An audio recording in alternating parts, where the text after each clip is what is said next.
Ya, kan ada perbedaan antara kuantitatif dan kualitatif. Kualitatif di sini artinya hasil dan pembahasan itu menyatu dan biasanya berbentuk dari umum ke khusus. Itu jadi subjudul general, ya, subjudul general, lalu subjudul spesifik.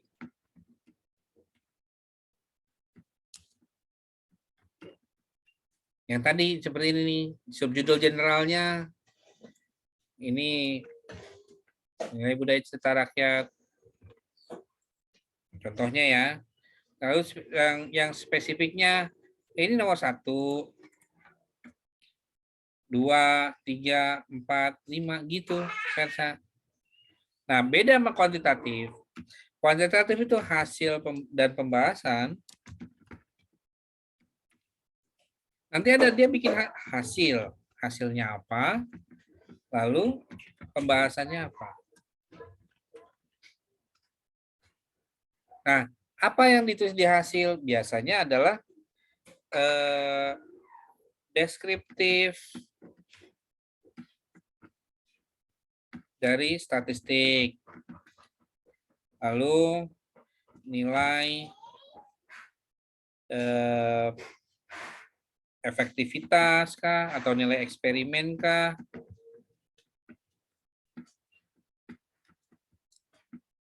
Boleh juga nilai korelasi gitu. Nah, nanti pembahasannya adalah paparan, yaitu penjelasan deskriptif tiap variabel. Gitu. Ini kalau di bab di kuantitatif, ini bab 2 tuh yang ini. Penjelasan deskriptif tiap variabel. Ini apa? Kemudian kenapa nilainya segini? Lalu ada elemen-elemen apa saja?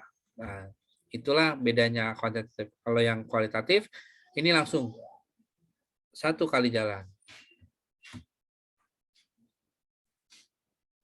Gitu.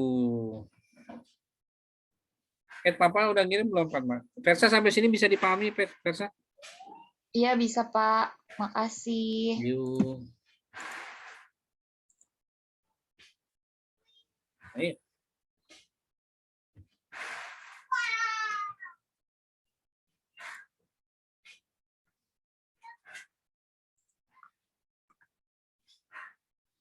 Oke, ini anggapnya abstraknya belum ada ya, anggapnya belum ada.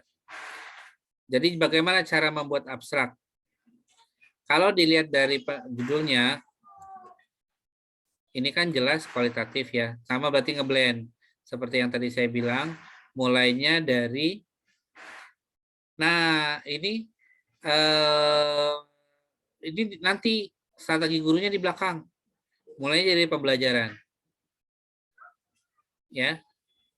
Pembelajaran sebelum pandemi kayak apa, pembelajaran saat pandemi kayak apa, kemudian masukkan strategi, ya, masukkan strateginya.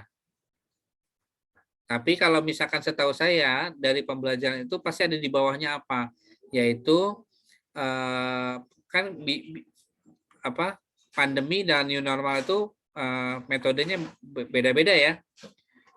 Artinya kamu menjelaskan ragam metode, ya, ragam metode. Jadi kan ini nanti judul kamu strategi guru, berarti di bawahnya di Padma itu setelah pembelajaran langsung ngomongin tentang ya ragam metode saat new normal. Apa saja. Kemudian karakter masuk kepada materi. Materi apa tadi ya? Kalau nggak salah listrik ya. Nah, rangkaian listrik. Ya, berarti materinya materi kelas 6. Materi kelas 6 itu apa saja? Lalu kamu fokus materi rangkaian listrik. Setelah materi rangkaian listrik ditautkan. Jadi kamu mengulangi lagi adalah metode langsung masuk pada strategi. Strategi guru dalam materi rangkaian listrik. Nanti di sini kamu otomatis secara menuliskan apa saja metode yang dipergunakan oleh guru sebagai strategi rangkaian listrik. Gitu. Ini kelihatan kan ya apa yang saya tuliskan? Enggak? Kelihatan, Bapak. Kelihatan, Pak. Sip. Nah, itu. Jadi kalau ini subjudulnya saya pakai ini yang dicetak tebal ini adalah untuk subjudul. Sementara kalau yang di bawah ini adalah paparan isi dari strategi guru itu sendiri. Nah, yang namanya strategi itu kan setahu saya ada banyak ya. Kamu udah cari belum? Nih, strategi ada yang strategi deduktif, induktif, gitu kan? Nah, nanti dari metode apa yang termasuk deduktif dan metode apa yang termasuk induktif? Udah tahu belum? Atau guru yang kamu teliti itu menggunakan strategi yang mana? Deduktifkah atau induktifkah? Gitu. Jadi ini bisa nambah nih. Tulisannya bisa panjang. Nah, sekarang bagaimana cara menulis abstraknya? Gini caranya. Yang kamu cari adalah latar belakang. Kemudian tujuan. Metode. Lalu hasil. Oke. Ini panduan kamu. Sama seperti tadi jurnal yang tadi. Latar belakang ini ambilnya dari mana? Ini ambil dari pendahuluan ya.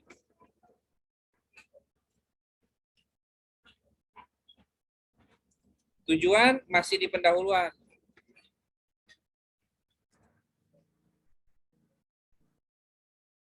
Metode otomatis di metode. Hasil ini di bagian simpulan. Yuk kita pelan-pelan caranya. Kalau saya mengerjakannya dengan cara di split. Oke, kita lihat lebih mudah ngerjainnya dari bawah. Simpulannya dulu.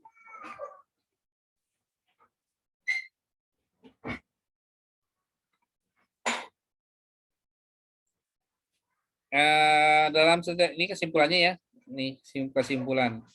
Kata Padma, kesimpulannya adalah dilakukan dengan, ya kan, memberikan, nah dari sini, ataupun buku paket. Ini di copy ke sini. Nah, ini kan nggak enak ya, nggak ada subjeknya kan. Jadi ditulisnya ini, hasil penelitian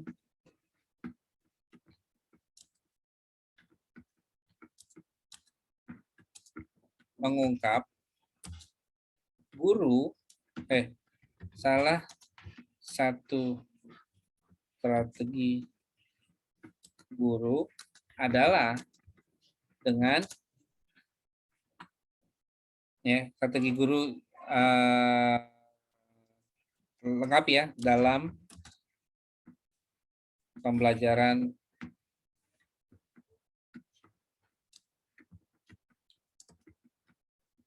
adalah dengan ini, kopas saja.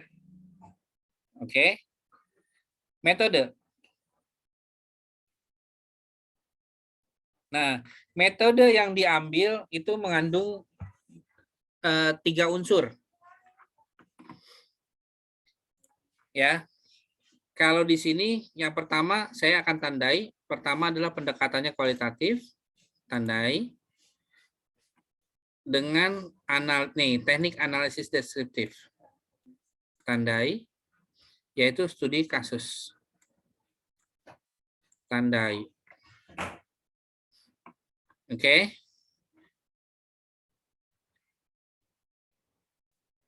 Yang pasti yang bisa kamu lakukan ini yaitu unsur pertama adalah unsur metode atau desain.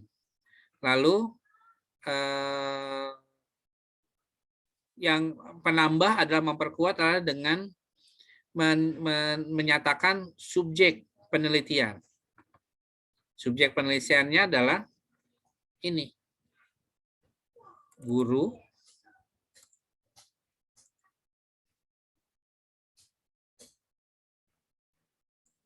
kelas 6.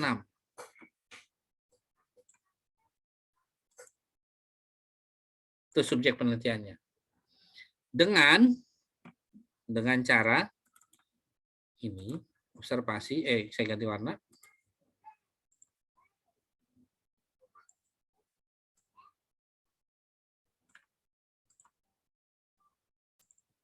Kuesioner, lalu wawancara. Oke, ini ada 3 hal. Cara nulisnya bagaimana?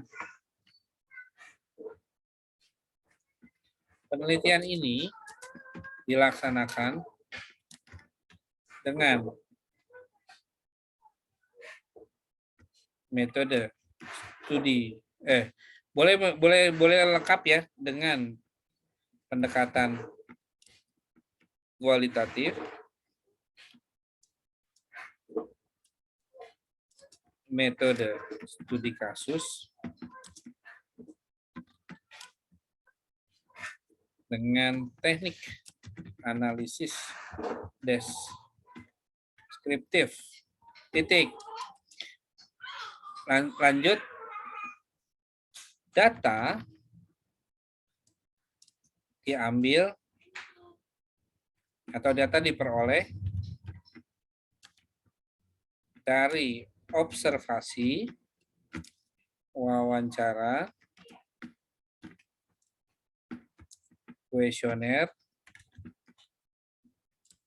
pada guru kelas 6 di SDN Sirnagali 2. Udah. Jadi 3 halnya, metodenya, subjeknya, ini datanya. Tujuannya gampang, kopas saja. Tujuan penelitian untuk mengetahui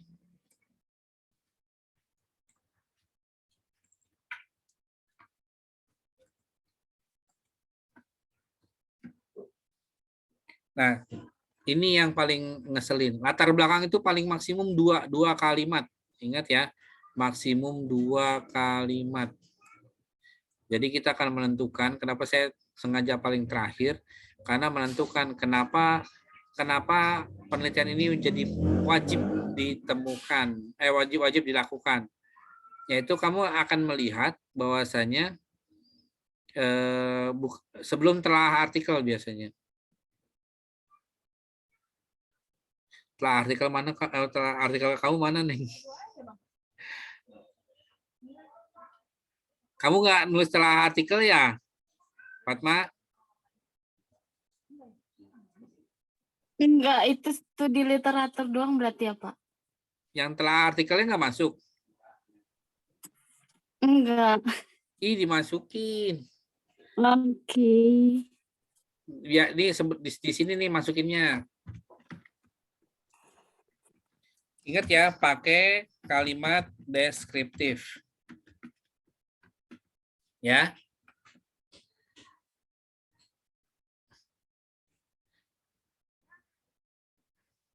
Oke, ambilnya dari mana kalau kayak gitu?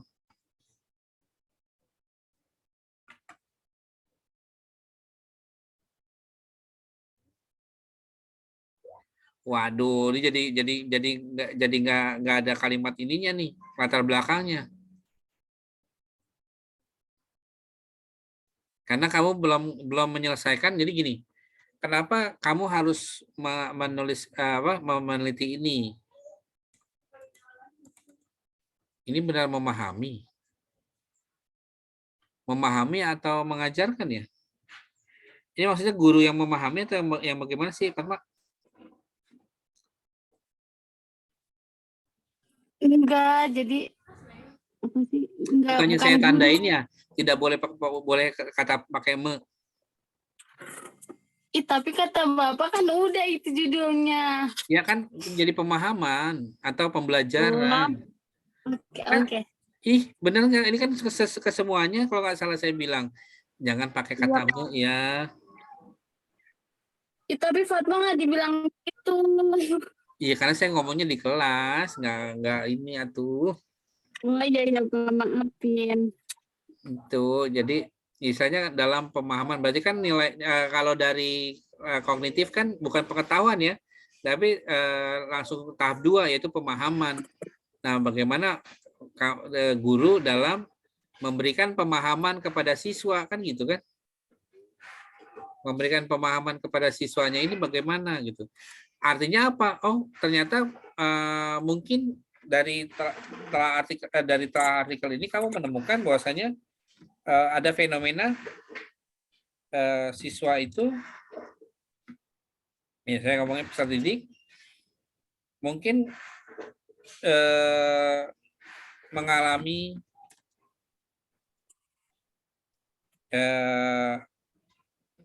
penurunan motivasi belajar terhadap rangkaian listrik, atau boleh jadi ya, atau boleh jadi guru terkadang menghindari karena harus praktek.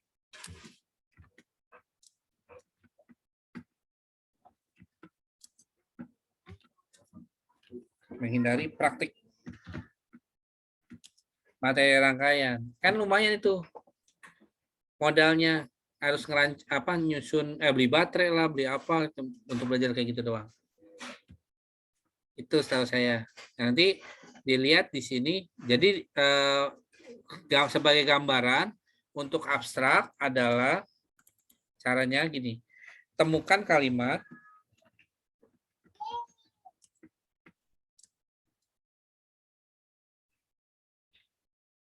yang sepatutnya ada dalam pembelajaran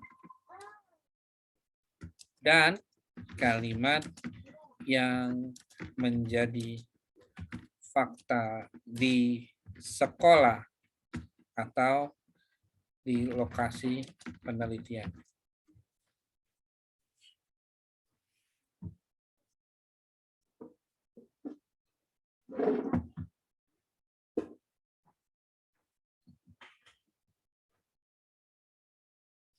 Gitu.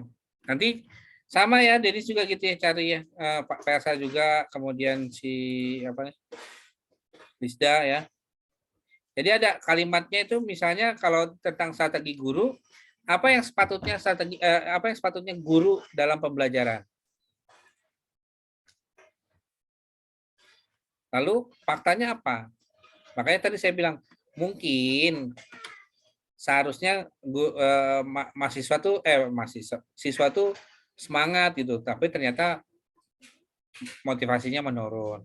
Atau seharusnya tuh diajarin, tapi karena lain hal, akhirnya materi rangkaian listrik dianggap bisa di skip. Atau yang penting sekedarnya lah, yang apa ada yang di buku gitu. Makanya dilihat oleh Fatma, penasaran nih sebenarnya materi rangkaian listrik itu kayak apa sih? Benar gak sih lihat buku doang bisa gitu kan? Itu penasaran sebenarnya.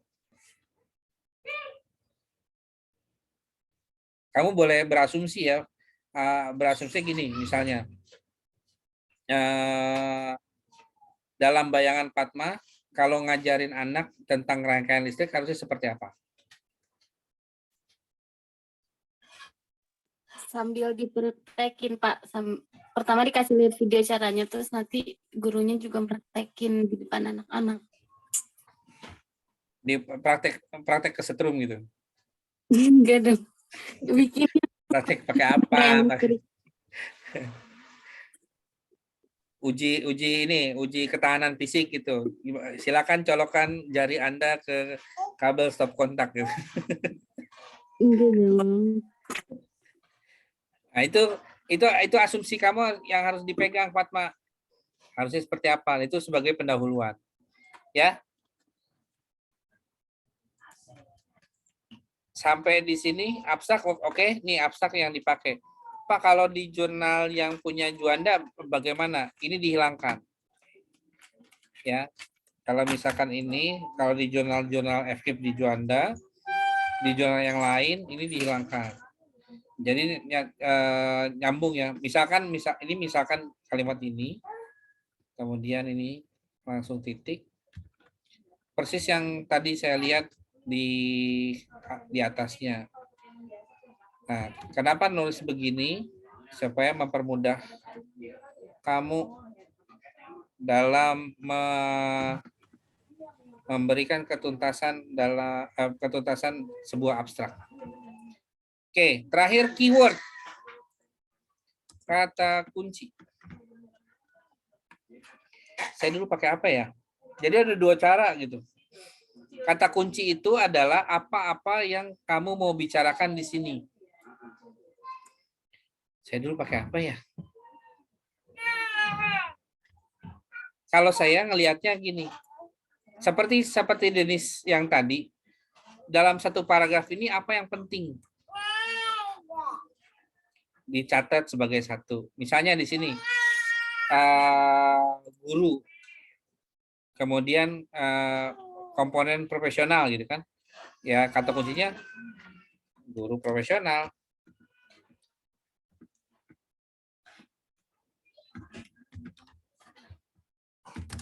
Terus, apalagi coba yang kalimat ini? Kalimatnya paragraf ini, Fatma apa? Pentingnya apa? Strategi, oke, tulis. Strategi apa? Strategi dalam mengajar. Strategi pembelajaran, Neng, namanya. Oke. Kalau yang ini apa? Rangkaian listrik. Oke, ya udah. Udah. Maksimum itu 5 ya. Ini maksimum tuh 5. Maksimum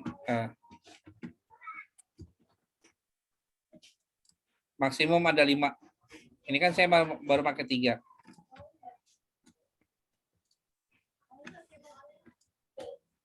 Gitu kata kuncinya.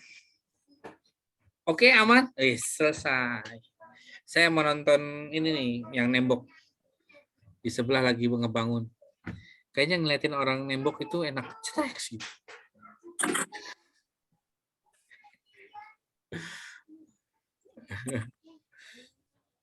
Ada lagi? Nggak ada? Aman? Aman.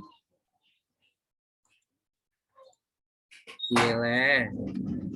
Luar biasa nih kalau kelas ini belajar sampai terus benar-benar belajar. Aman ya, yang lainnya juga ya. Gimana, Lisda? Biasanya kamu mewakili teman-teman nih. Ada yang mau ditanyain nggak? Nggak paham.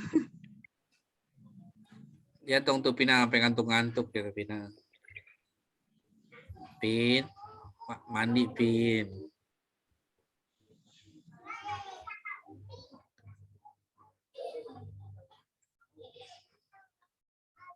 Yang tidak hadir, tolong dikasih tahu Lisda.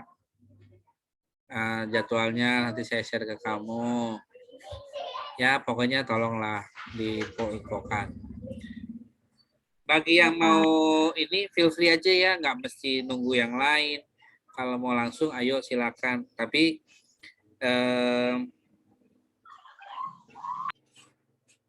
sekali lagi,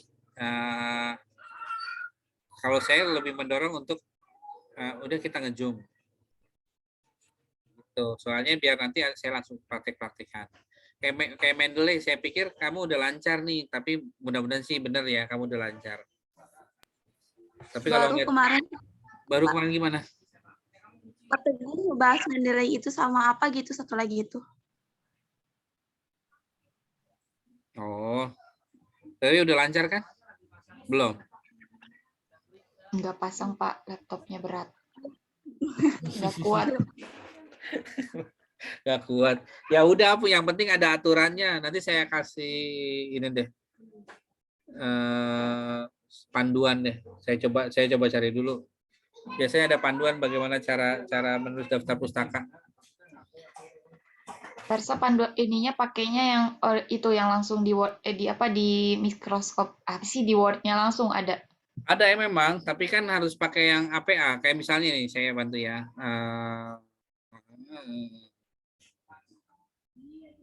Iya, kemarin tuh sama Jatero apa sih? Iya, Iya, Jotero. Pak itu. Ya, Pak Teguh kemarin ngasih tahu. Mendeley sama Zotero. Iya, Pak Teguh yang bilangin. Iya tuh. Kan kalau di ini ada yang ini ya, mana ya? Ini ya kalau nggak salah ya, citation and bibliography, ya kan? Punyanya Persa nih. Iya. Iya. Pak, Apa? Rani belum absen lupa. Pas dilihat udah nggak bisa. Tadi fokus juga lihat absen lupa. Ya udah. Santai aja. Tapi nanti Alfa lihatnya. Yang Alfa biarin aja Alfa. Kan yang penting mah nilai akhir kan? Bener nggak sih? Kalau yang di sana itu saya cuma buat masukan doang buat ke sana. Kalau penilaian mah saya langsung nulis di siakat. Nilai penuh juga nggak masalah. Nih gini caranya, add new source.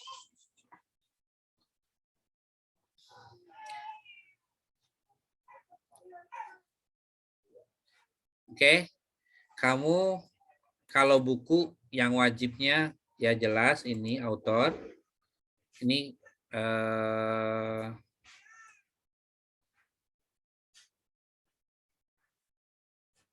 kalau kota nggak terlalu perlu, publisher iya. Jadi yang wajib tuh kalau untuk buku ya publisher, title, year. Oke. Kemudian ada jurnal artikel.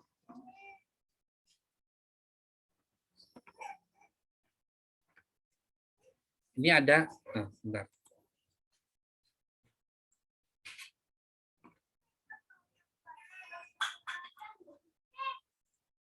Nah, kamu klik yang bawah ini, show all.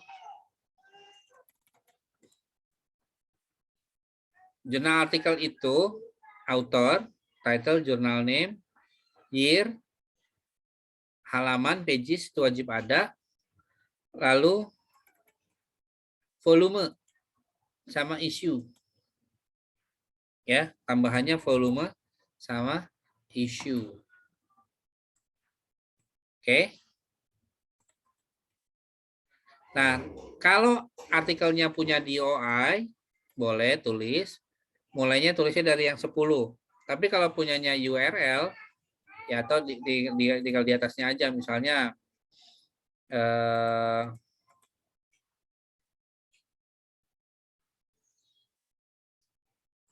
saya share-nya share ini aja, share multi screen.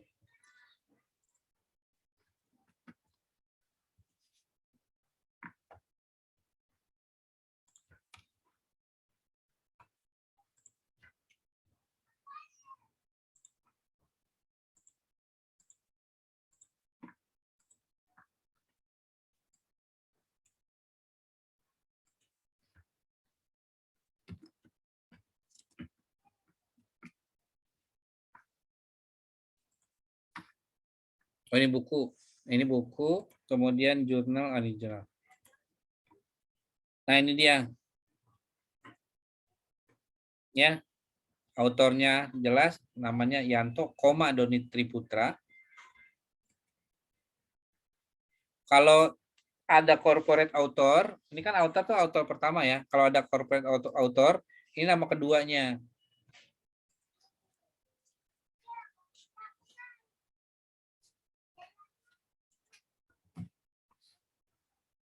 Corporate authornya siapa-siapa aja. Ini kalau biasanya langsung pakai koma gitu. Nah, memang kalau pakai yang ini itu tuh jadi agak gimana gitu. Tapi dituliskan nama lengkap di sini, nama lengkap. Kalau misalkan kamu lihat Yanto Doni Triputra, kamu Doni Triputra. Yanto. Gitu. Ini kalau autor tunggal. Kalau corporate ya berarti Doni Triputrianto, koma. Siapa? Misalnya saya ambil Vina Septiani. Judulnya ambil ini. Praktikalitas. Nama jurnalnya, Jurnal Infotek. Tahunnya 2019. Halamannya 75 sampai 82. Lalu volumenya lihat nih 19.1, berarti artinya volume 19, isunya isu 1. Lalu ini oke. Oke, ini udah ada di sini. Ya, contoh. Lalu bagaimana hasilnya?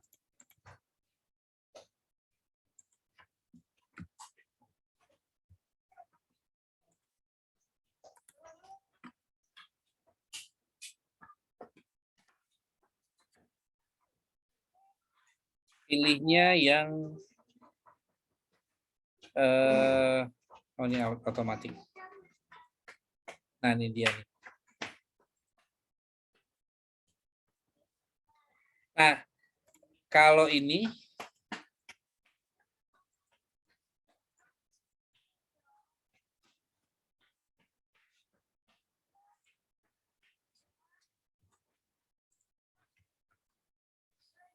ya artinya nih, kalau kamu menuliskannya dengan format yang tadi ya, artinya di sini jelas namanya langsung nama lengkap, komanya siapa.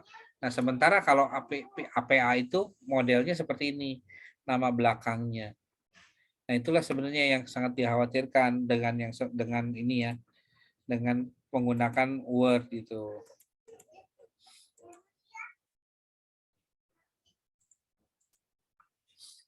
Kalau Word ya begini modelnya. Beda dengan yang kalau misalnya saya pakai ini ya. Saya pakai misalnya ini Mendeley. Saya mau pakai di sini mengutip punyanya misalnya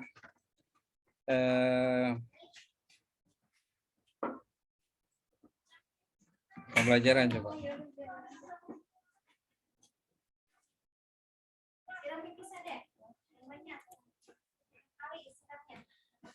Nah, dia akan panjang. Literasi, numerasi, nama jurnalnya adalah ELS. Kemudian di volume 3 nomor 1 halaman 93 sampai 103. Bentuknya sama, hanya saja penamaannya nanti yang kamu harus disesuaikan. Ini kan setahu saya masih bisa diedit ya. Tinggal diubah aja Yanto gitu. Kalau yang di sini di atas ini namanya jadi panjang. Oke. Itu kenapa harus pakai Mendeley. Begitu. Tapi kalau bilang laptopnya lemah, wah susah juga nih. Saya bingung. Biasanya begini cara ngeceknya, laptop kamu lemah atau tidak. Klik start, tulisnya adalah DX Diak.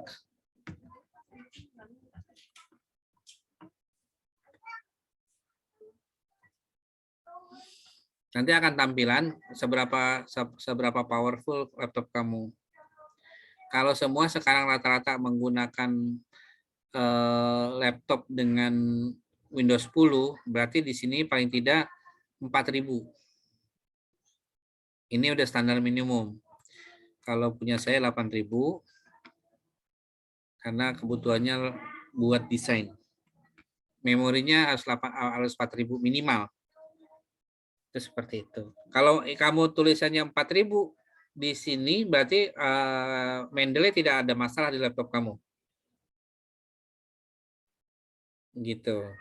Tapi kalau misal di bawah 4.000, kayak laptop saya sebelumnya, saya harus tambahin flash disk. Caranya bagaimana?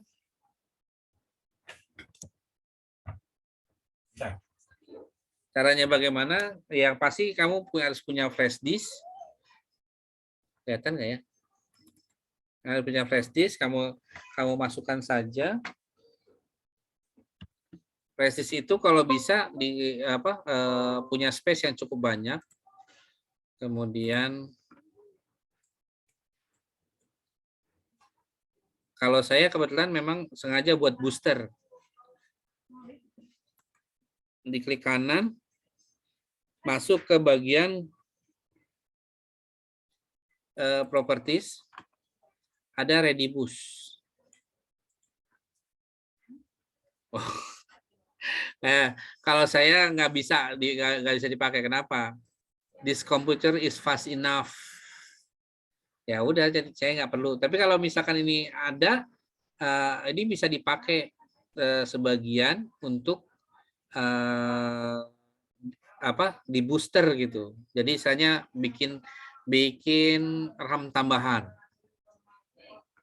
Begitu ya gambarannya, terserah kamu.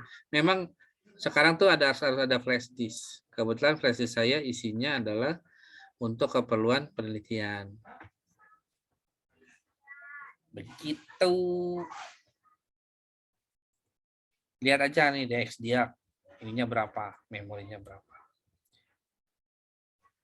Canggih lah pastilah Versa, nggak mungkin nggak canggih. Kan kamu orang bager atau Versa. Ya nggak. Emang saya tuh ngajar aja di luar. Yang lain pada di kamar. Dennis di kamar. Kamar tamu. Bukan, Bapak. Bukan di kamar. Oh, bukan di kamar. Oke, ada lagi pertanyaan? Nggak ada? Asik, nggak ada. Cukup, Bapak. Nah, gitu. Kalau bilang cukup. Aman ya? Feel free aja ya kalau mau ini lagi.